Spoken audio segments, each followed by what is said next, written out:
Hello，大家好，我係鍾軒偉生。鍾軒蘇師傅係咁嘅，今日咧嚟到我哋鍾軒業主邱生邱太嘅別墅單位咧，喺我哋江門銀湖灣濱海新區嘅碧海銀湖，屬於第二期嘅第二階嘅單位。今日呢個屬於正式嘅開工啦，搞一個開工儀式。咁咧同大家隆重介紹下我哋蘇師傅，大家識啦。早期拍咗好多裝修片啊，跟進咗好多收樓驗樓嘅單位。咁蘇師傅咧喺江門片區，日後都會承擔我哋鍾軒地產嘅一個裝修工程師嘅一個監理嘅角色。咁佢主要負責做咩呢？就負責每個鍾軒裝修單位嘅一個全程施工跟進，睇佢哋嘅一個過程規唔規範，一個有冇偷工減料啊，施工過程有冇一啲唔合規唔合格嘅地方啊，都會做到一個全程嘅監督。咁今日嚟到呢啲單位，蘇師傅都簡單介紹下一啲工藝啊，同埋一啲設計咯。咁咧，我賦予咗個新嘅身份啦因為裝修呢一攤咧，我哋採用咗另外一個合作模式，就係幫業主甄選咗一個優質嘅裝修單位，口碑好啦，手工好啦，係嘛？同埋我哋亦都有其他嘅地盤已經係成功施工裝修出嚟，業主都係滿意嘅。咁我哋今日咧啱啱好就係邱生邱太嘅一個單位。係啦，咁咧我嘅功夫咧就係根據商量嗰個內容圖紙嗰個方案呢啲咧就代表，實質都係代表業主，係嘛？因為我哋嘅呢套房咧亦都係我哋鍾軒嘅一個業主購買嘅，所以我哋喺由購買到裝修到入住，我哋都義不容辭咁樣同佢監理一下，當係監理啦。實質就係我哋公司自己內部嘅對裝修工程嘅一個監理。咁呢套咧一套毛坯嘅房間咁我手上就有張圖紙，不過如果咁樣睇就大家唔知睇唔睇得明。咁咧呢套別墅嘅有一個咩咧，就係呢個地面咧就係一個回填嘅，所以咧好多業主入嚟睇到都話，點解唔平啊，唔乜嘢啊？因為佢回填嘅時候佢未有夯實。咁喺施工過程第一個首要嘅任務咧，就係要夯實嗰個地基，同埋要做一個強化，地面強化，然之後就石粉再回填，之後就要倒一個12到15厘米嘅地面混凝土石屎鋼筋咁樣，然後出咗個地面嚟啦，咁其他嘅工序就可以繼續進行。咁我哋佢呢個型號，即係嗰個戶型咧，其實都大同小異嘅。但係咧每一個業主嘅要求都唔一樣。所以咧點解要出到要監理一下佢咧？就係意思講溝通嗰方面，大家即係直接啲溝通。有一個專人去溝通，然後咧就按照方案逐步去實施。但係中途亦都會有改變嘛。有改變嘅時候要改方案，改嘢嘅時候都要有一個溝通嘅人，同埋佢嗰個施工質量嗰度都要監理。所以公司咧就委派我咧就而家新嘅角色、新嘅方位去做呢樣嘢啦。咁樣至於呢個房到因為佢而家業主嗰方面咧係未有打算出具體嘅裝修方案，佢就係最擔心係呢啲地面排水呢啲嘢，所以首步咧就係做咗土建嘅嘢先。咁下嚟我哋就會繼續跟進咯。繼續跟進翻呢個工程。咁咧，大家除咗話揾鍾軒買樓到依家所有我哋嘅一個裝修啦，到後邊入住收樓驗樓啦，就到大家嘅一個，就算你買咗個單位唔住啦，碧海銀湖嘅別墅，甚至係洋房，都係交俾我哋鍾軒嘅一個木然酒店，去幫大家託管出租嘅。咁另外我哋有幾個單位啦，都喺度裝修緊。個前期咧係未諗住自己住嘅，諗住交俾我哋託管1-2年之後，等周邊嗰啲配套環境成熟咗之後，再翻嚟做一個養生度假、環齊養老嘅一個屬性嘅。咁希望大家都可以對裝修有疑問對買樓有需求對大灣區有咩置業上面嘅一啲諗法都可以聯絡翻我哋鍾軒好，講粵語咯。我嚟講OK 可以錄視頻今日喺呢個吉時吉日，我代表安樂窩祝貴婦日進斗金裝滿倉，月月盈利數錢忙，年年紅發門庭旺，分分興隆，秒秒興旺。開工大吉！哦，開工大吉，嚟，阿優生嚟呢邊嚟啦，一齊啦，男士嚟啊！呢度敲爛呢度代表開工啊！揼爛佢，代表開工，開工大吉，事事順利。好嘅，順風順水。OK，開工大吉。我哋嚟碰個友誼嘅杯。好。嚟。阿優仔。係咪要開㗎？開有我哋碰一碰，飲一啖先得㗎。你好，非常之好。我哋一齊啊！好。好，恭喜啊！有生有排嚇。開工大家，事事順利。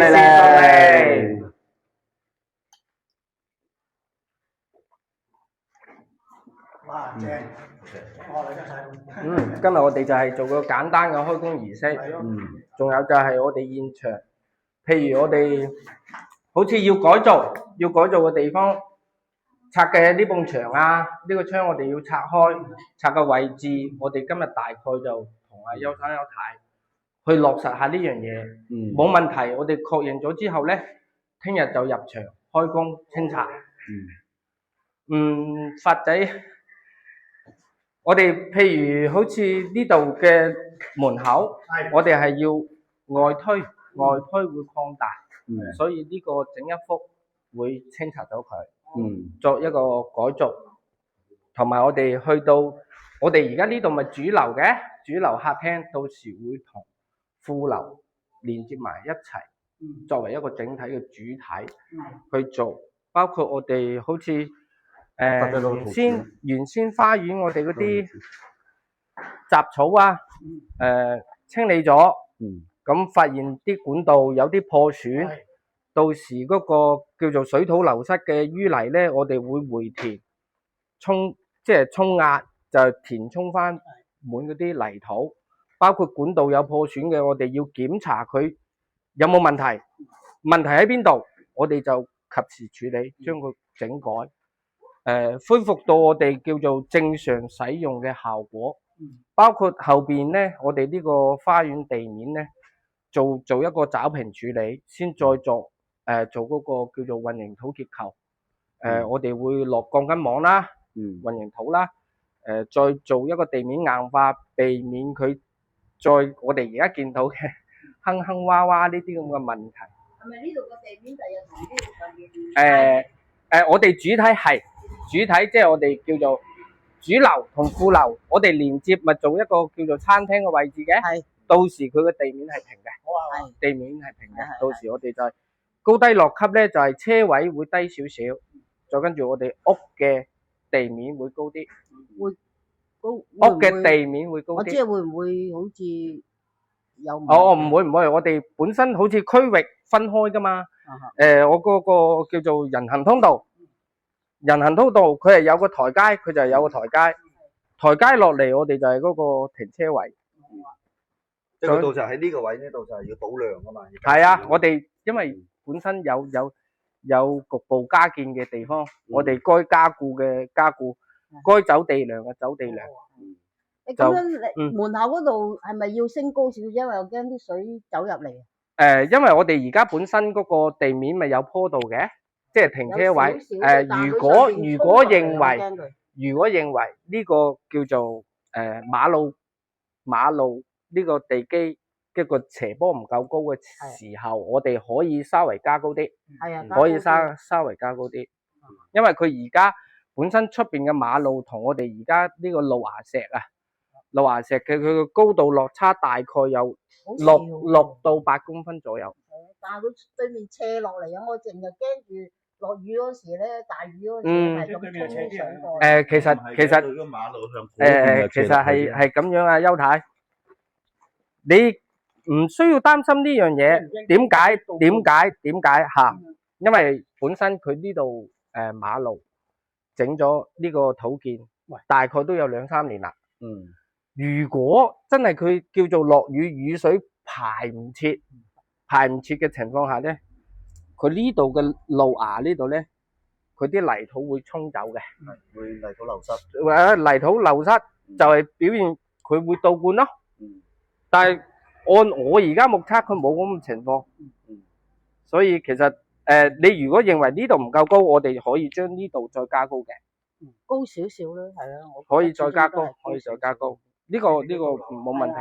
費事第日整好咗先至感覺佢唔夠咁，我跟住。冇問題啊。反正我哋因為佢呢度本身都仲有個叫做排水嘅地方，佢有雨水佢會嚟到呢度排走嘅，所以絕對唔會話去到你屋入邊，絕對唔會去到屋入邊。咁我哋仲有啲咩問題？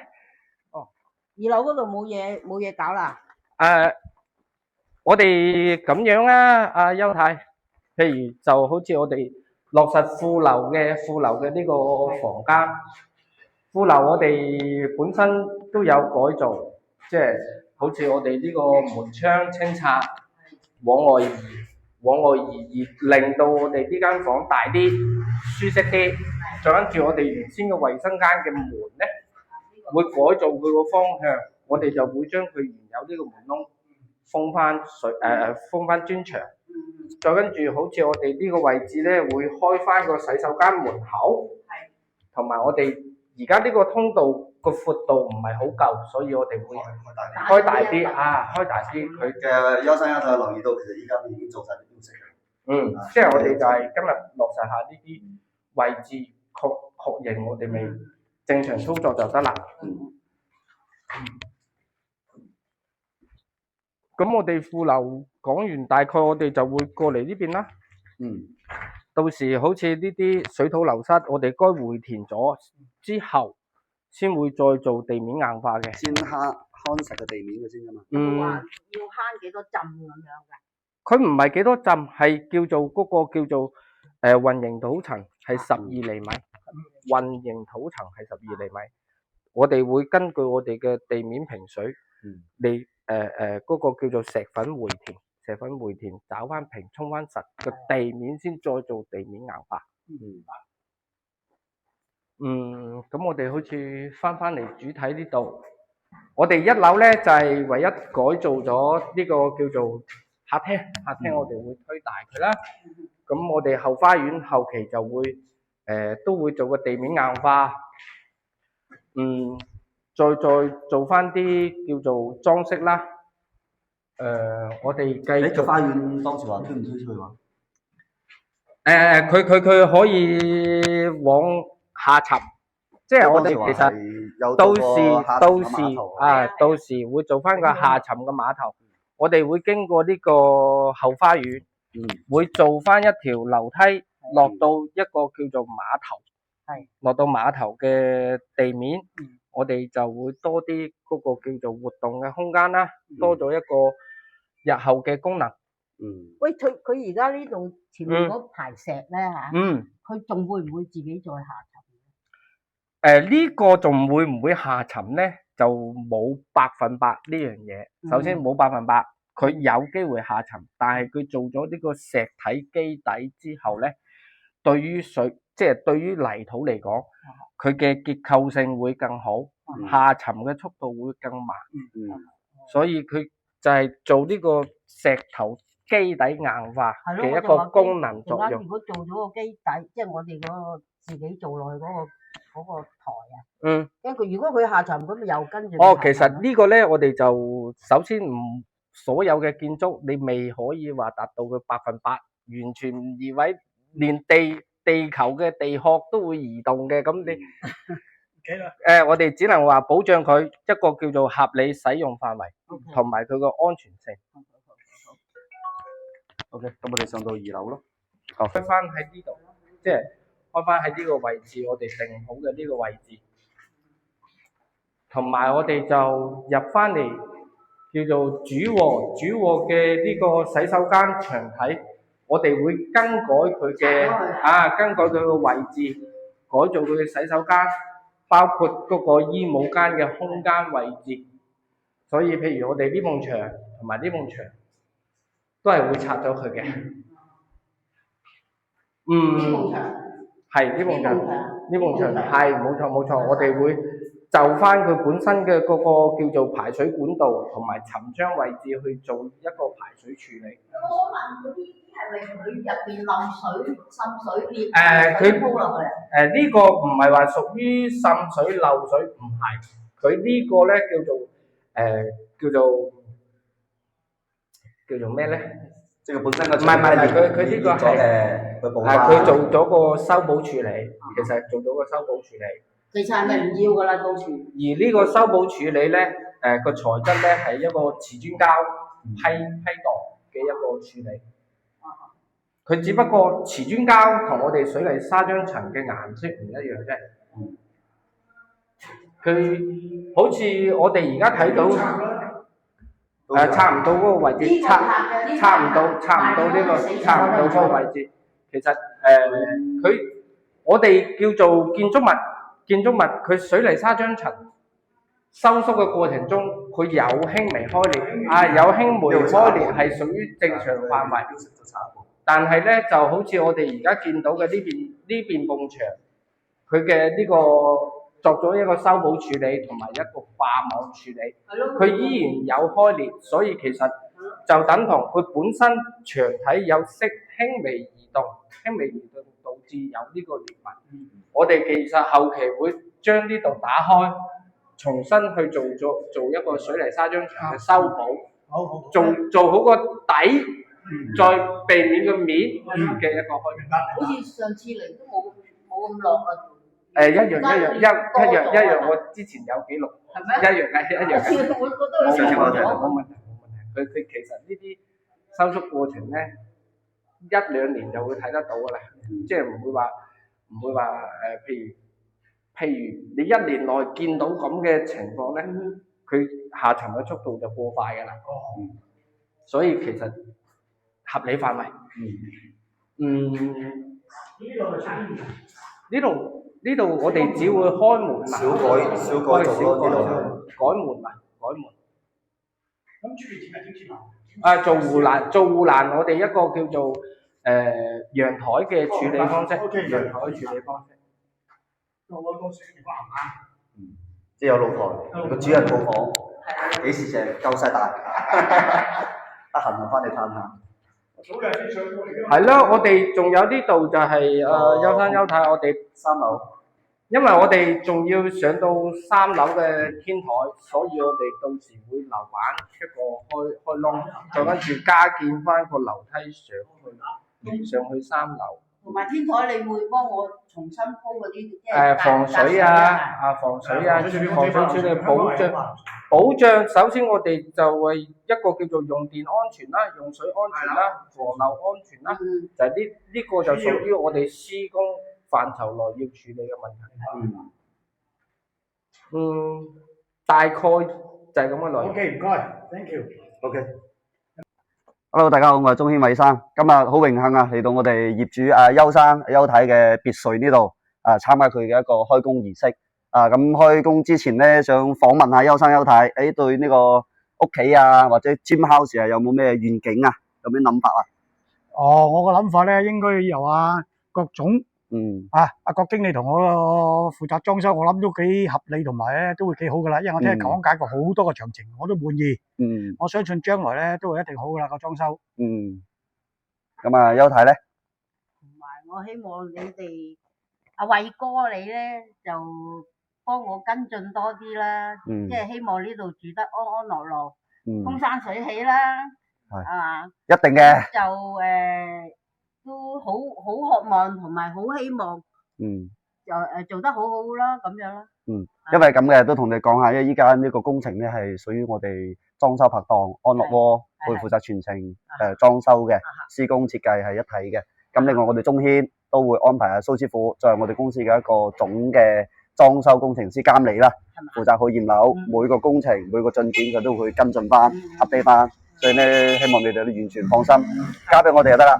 好啊，信你哋，安心入住。OK。再次置業同埋投資大灣區。好，多謝。多謝你。OK，咁今日就講到呢度。OK，唔該，拜拜。拜拜。想關注大灣區最快最新嘅資訊，訂閱我哋嘅頻道，撳埋個鐘仔，再順手俾埋個 like，分享俾身邊嘅朋友啦。